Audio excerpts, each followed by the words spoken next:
Nah, saya kemudian konsultasi lagi sama istri saya. Ya, ternyata saya salah paham. Ternyata makanan bergizi itu harus dikonsumsi oleh neneknya. Kalau mau yang pinter sekarang ini, neneknya sudah harus makan makanan yang bergizi. Kenapa? Saya cek lagi. Saya tes ini, setiap kali ketemu orang saya tanya. Ya, saya tanya, sel telur yang ada di tubuh Anda, kalau perempuan saya bilang gitu, yang ada di tubuh istri Anda itu, di perut istri Anda itu ada sejak kapan? Ada yang jawab sejak lahir, ada yang jawab sejak menstruasi, ya Bang, itu di masjid Ukhuwah Islamnya kan saya tanya gitu juga. Ya kan salah semua. Nah, silakan aja cek di Google. Ternyata sudah ada sejak usia 8 sampai 20 pekan di dalam kandungan ibu. Jadi kalau ibu hamil, ya, ada janinnya itu, embrionya itu, sejak usia 8 sampai 20 pekan, itu sudah ada sel telurnya.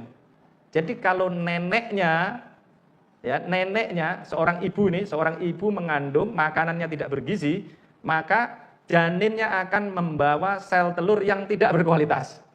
Itu ditentukan oleh makanan 10-20%. Artinya apa?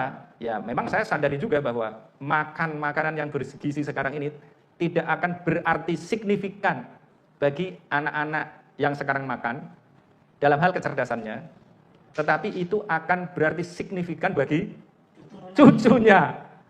Dan memang negara-negara yang sekarang maju itu adalah negara-negara yang ngasih makan sejak lama sekali. Misalnya Amerika, silakan cek aja. Nah ini kita harus pakai data. Karena saya melihat banyak intelektual yang sering saya katakan itu, banyak intelektual nggak ngerti ini. Saya kalau nggak punya istri dokter spesialis sana juga nggak ngerti itu. Mungkin saya nggak dukung MBG juga gitu.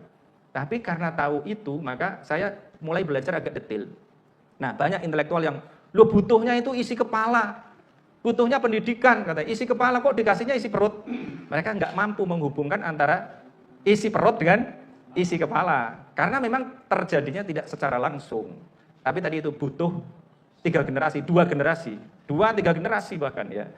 Nah buktinya apa? Buktinya adalah Amerika itu ngasih makan kepada rakyatnya itu sejak tahun 1946. Silahkan dicek itu di Google. Kemudian yang mirip-mirip itu mana itu? Jepang. Jepang itu 1947 sudah ngasih makan, ya mungkin bentuknya beda ya.